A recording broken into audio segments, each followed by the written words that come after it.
What's it like? It's like this. There's not enough data. Even if a hair pops out, hey, the whole ponytail is still here. Missing info? Missing hair? The ponytail stays. That's the vibe. The noise is really strong. Hello everyone, error here. Oh, the water keeps coming in. There's no one to row the boat.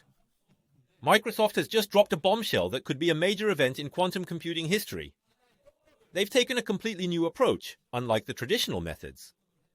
Right now, hundreds of companies worldwide are competing to develop quantum computers. The well-known ones are Google's Willow chip leverages a superconducting technique, and there's also Rigetti making waves. IonQ, which is renowned for its ion trap technology, has been in the spotlight recently. IBM is also performing exceptionally well, and NVIDIA has proactively established a platform called CUDA specifically for quantum computers to offer support. However, Microsoft is suggesting that with an entirely new method, they might be able to cram hundreds of thousands of qubits onto a chip the size of your hand.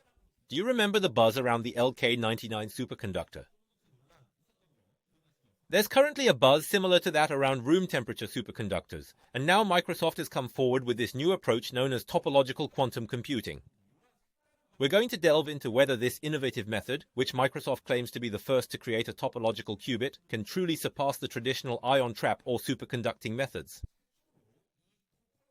Microsoft has claimed to have created the first topological qubit. There's been a lot of chatter and debate around this announcement. Let's break down the details quickly and see what it's all about. First off, if you take a look at the Microsoft blog, you'll notice that they have mentioned unveiling something called the Majorana. And no, it's not mayonnaise, but Majorana. They have introduced it as the first quantum processor that is powered by topological qubits.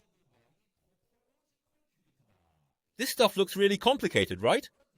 I'll break it down to the essentials so you can get it. But first, let's take a quick look at the article. On February 17th, Microsoft Quantum released a paper in a simplified format. I read through all of this, and I do not get it. You guys are probably wondering the same thing, right? Is Google going to fail? Is IBM's approach not going to work either? Ion traps are famous, but isn't that all hype? Is Microsoft going to take over? This is what you're curious about, right? How likely is it to happen? Before diving into these complex topics, let's first break down the key terms. So, what's the first one? Hey, it's error here, but not me, the error rate we're dealing with. The current ion trap method does a great job at minimizing errors, making it a promising approach for scaling up qubits in the future. That's why there's been significant investment in this area. Now it's suggested that this new method can reduce errors even further. That's the first key point. The second point is, secondly, it's about whether qubits are managed individually or collectively. What does that mean? It's about handling qubits one by one, or grouping them together to mitigate errors. I'll explain this in a bit. The third point is about scalability, essentially questioning if the system can expand smoothly, compared to existing methods, if this new approach is indeed valid.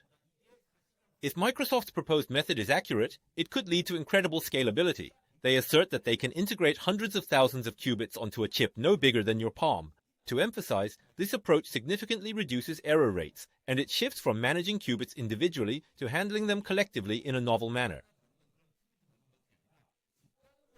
They're using a method that can be well integrated, and it's related to topology. Then, they can gradually increase it. Keep this in mind as we take a look. Even though I've talked a lot about qubits and quantum computers on the Error Engineering channel, there might be some of you who are hearing about this for the first time. So, let me briefly explain what a qubit is. Traditionally, when we talk about bits in computers, we refer to them as either 0 or 1. Just like a light bulb being off or on, information is represented by these binary states. The fact that you're watching this video on YouTube and listening to my voice is all thanks to these zeros and ones switching back and forth. But this is conventional computing. When we discuss this method, the quantum bit, or qubit, which is also referred to as a quantum bit, does not simply hold a value of 0 or 1. We often use the term superposition. What does that mean? It means 0 and 1 exist together. Our brains can't grasp this. Now, even if some of you haven't watched Doctor Strange or the Avengers, we all know about the idea of the multiverse. Picture error living in multiple universes simultaneously, existing here and there at the same time. Since everything is happening all at once and overlapping, if we can maintain this superposition, it would be like a CPU morphing into a GPU to handle parallel computations. Quantum computers could then perform an astronomical number of calculations simultaneously. It can calculate states simultaneously, handling computations that take billions of years in just 5 minutes. That's the basic idea. But remember, its state exists as both 0 and 1 at the same time, right? This is known as a superposition state, where a qubit can exist in multiple states simultaneously. To fully harness quantum computing, we need to entangle several qubits together. This process, called quantum entanglement, allows us to know the state of one qubit instantly by knowing the state of another, regardless of the distance between them. So, when we say we've implemented a quantum computer with 500 qubits and then with 1000 qubits, it means we've successfully achieved an entangled state among them. Why is this important? Because only in an entangled state can we crack codes, run Shor's algorithm, and other quantum algorithms that enable incredibly fast computations. There are some mathematical elements at play here, but if these entangled states aren't correctly entangled, errors crop up. When errors occur, the calculations fail to work properly. They just collapse. Essentially, if the quantum superposition state picks up any noise or is simply observed, it is extremely sensitive. Even the slightest disturbance can mess up these entangled states. Because of their delicate nature, errors tend to happen frequently, making it hard to perform calculations even if you want to. Now, the traditional ion trap method uses electric fields, which is quite fascinating. Ions, like those in Pocari Sweat, are basically charged particles, right?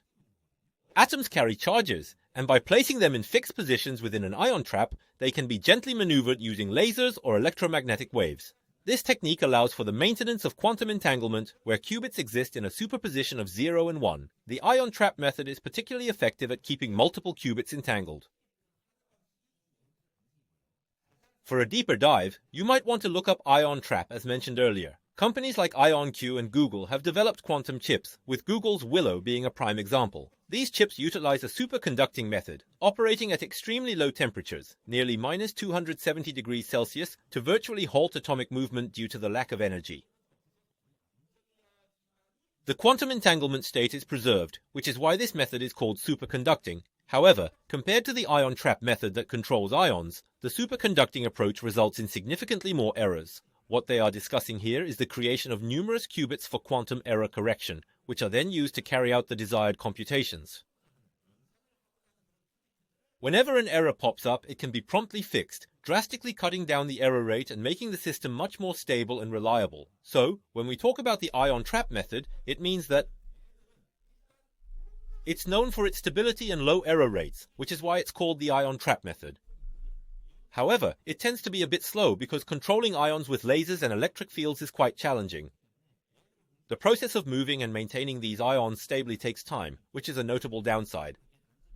A prominent company utilizing this method is IonQ.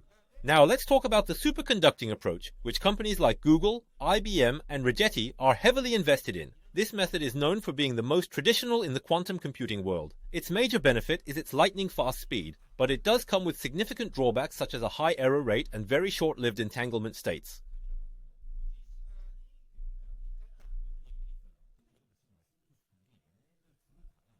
Instead of focusing on protecting and maintaining each qubit individually, Microsoft's new approach is about handling them as a collective group. As I mentioned earlier, it's not about individual efforts, but rather about the collective action of these qubits. These qubits operate together, essentially saying, we move as one, maintaining the same state collectively. By sticking to the rules, we can significantly reduce errors. Now, let's dive into this topic. Have you heard of this person? Ettore Majorana was an Italian genius physicist who mysteriously disappeared about 85 or 90 years ago, which is quite intriguing. Sometimes there's a death date given, but usually it's just noted that he vanished after discovering something significant. Now, what I'm going to talk about is how Microsoft's approach isn't just using ions or superconductors. Instead of using superconductors, Microsoft has taken a different route by employing a novel material. This substance is fascinating because it was theorized to exhibit the characteristics of both a particle and its antiparticle termed a fermion. I will not go into all the nitty-gritty details since it can get pretty complex even for me. So the key point here is... Anyway, there's something new on the horizon, and they named it the Majorana fermion. They believe that if this is utilized, it could function as a qubit in quantum computers. Until now, it hadn't been identified. However, there are gradually emerging papers claiming its discovery. But the academic community is still debating, with some saying, did you really find it? No, that's not it. There's a lot of debate about whether it has been discovered or not. But Microsoft is boldly claiming they have found it. They say their method will make all existing quantum computing techniques obsolete. They're essentially saying, we're the best. So, they named their chip Majorana 1. It uses a specific material, and the term topological keeps coming up. So, we are talking about a superconducting nanowire here, but the term topological keeps coming up, which can be quite a mouthful. When I hear the word topology, I imagine a donut and a cup, and at first glance these shapes seem completely different, right? However, in the realm of mathematical topology, these shapes are actually considered to be the same. Now, why is that the case? When you consider the inside and the outside, you'll notice there's only one hole. Therefore, the part that corresponds to the inside and the remaining part that is considered the outside, they all share the same topology. No matter how much you move the dough around, the shape doesn't change if there's a hole in it, right? Now that our fun math lesson is over, let's take a closer look at how a topological qubit is implemented and understand why we use the term topological in the first place. Even if you squish it with your hand, as long as there's at least one hole, its state remains the same. Similarly, the reason these qubits are referred to as topological is because they do not rely solely on a single qubit to store quantum information. Instead, they depend on a specific structure that involves multiple particles working together. So, even if this donut shape changes slightly due to some noise around it, the information gets stored in a patterned way across multiple qubits, which significantly reduces the likelihood of errors occurring. This is the concept of topology that we are discussing here. Now, if we take another look, what do we mean by this group? Well, this is a group of qubits, right? A group of qubits. So, when we consider a group of qubits, regardless of whether they resemble a donut or a cup, and no matter how much they're deformed, the topology, or the way we store information, remains largely unaffected. Unless you completely tear out the core, the data is fundamentally distributed across multiple qubits, ensuring its stability despite minor distortions. In methods like ion traps or superconductors, it often feels like each qubit needs to be managed individually. Even when trying to implement quantum error correction, it involves generating additional parity for each qubit, so while it might seem like multiple pieces of information are being spread out, the core and inherent approach remains fundamentally distinct. These qubits are naturally less prone to errors. This means they do not need as many quantum error correction circuits as the ion trap or superconducting methods generally require. As a result, traditional methods necessitate numerous circuits to fix errors. However, these qubits, while still requiring a specific architecture for effective control, manage errors more effectively. Right from the start, they have integrated multiple qubits using topological methods. This implies that even when scaling up to thousands, tens of thousands, or even hundreds of thousands of qubits, the error rate remains exceptionally low. According to Microsoft, this approach could potentially allow for a massive increase in qubit numbers while keeping errors to a minimum. In reality, because they need to create the circuits, they only have to establish a specific pattern for the entire group of qubits. This means that the amount of wiring and circuitry required is significantly reduced. Therefore, Microsoft is asserting that it is highly likely they can integrate a much larger number of qubits within the same chip area. To sum up, traditional methods need complex wiring or circuits to control each qubit. There's a limit to how many qubits can fit on a chip. So, even if we hear about achieving 100 or 1000 qubits now, scaling up to hundreds of thousands or millions might not be easy. When will we get there? Well, you might be contemplating this. When you approach the concept of topological qubits with Majorana fermions, it's akin to braiding multiple strands of hair into a single cohesive braid. Instead of meticulously ensuring each individual strand doesn't fall out, you simply bundle them all together into one unified braid, which keeps the overall structure intact. Even if a single hair sticks out, hey, the whole braid is still intact, right? No information is missing, right? It's like your hair is still in place. You're rocking the same style. That's how strong the noise resistance is. If you check out the Reddit threads on Majorana fermions, you'll find some people are quite optimistic, while others remain skeptical. It's pretty much like the current buzz around LK99. No need for me to read everything out loud, so if you're curious, you can check it out yourself. In short, the optimistic view is that this new Majorana pattern can withstand external noise 100 to 1000 times better. This signifies a revolutionary new method that leaps beyond the traditional ones. They're much less sensitive to interference, which significantly increases their potential. Plus, as I mentioned earlier, they can be highly integrated, with the potential to fit hundreds of thousands on a single chip. Just imagine how great that is. Even in nature, while some people have voiced skepticism, others have said it looks promising. It's been kept quite secretive, though. And this person, along with others in the video, seem really pumped up. It feels like we've genuinely accomplished something significant here. Of course, there are some negative opinions as well. They didn't share much data. What does this remind you of? It's kind of like that. We lack enough data and need to prove it, but there aren't many papers out. There's a shortage of experimental evidence, and we already have something called Majorana. However, the crucial evidence has not yet been discovered, right?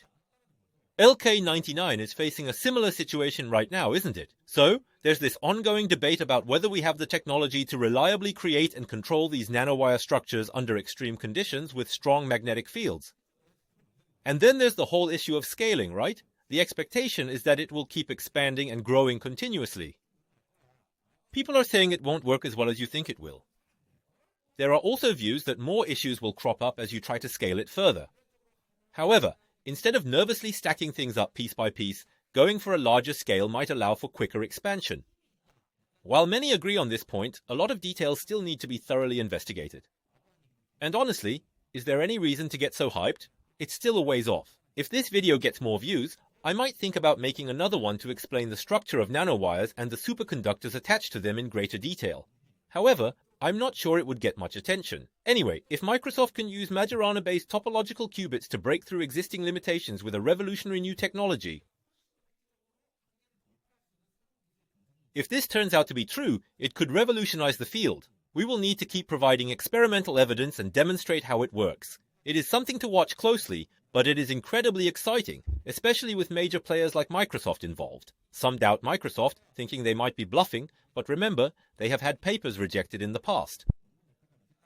There was a similar situation before, so I'll be keeping a close eye on this, just like I did with LK99 and Deep Squeak. I'll gather your interests and questions to make follow-up videos. By the way, our Instagram has already surpassed 3,000 followers, which is super exciting. This is Error, signing off.